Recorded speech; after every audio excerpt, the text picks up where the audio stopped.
أعوذ بالله من الشيطان الرجيم. بسم الله الرحمن الرحيم.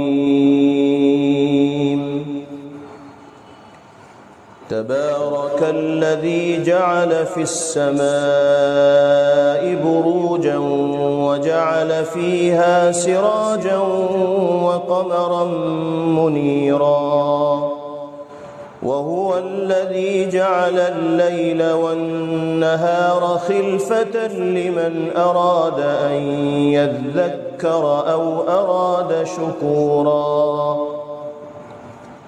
وعباد الرحمن الذين يمشون على الأرض هونا وإذا خاطبهم الجاهلون قالوا سلاما، والذين يبيتون لربهم سجدا وقياما، والذين يقولون ربنا اصرف عنا عذاب جهنم إن عذابها كان غراما إنها ساءت مستقرا ومقاما. والذين إذا أنفقوا لم يسرفوا ولم يقتروا وكان بين ذلك قواما. والذين لا يدعون مع الله إلها آخر ولا يقتلون النفس التي حرم الله إلا بالحق ولا يزنون،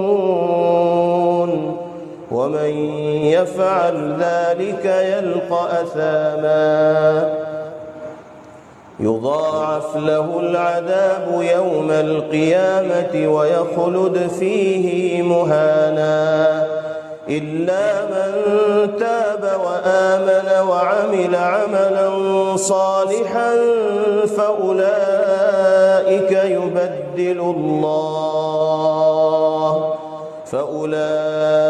يبدل الله سيئاتهم حسنات وكان الله غفورا رحيما.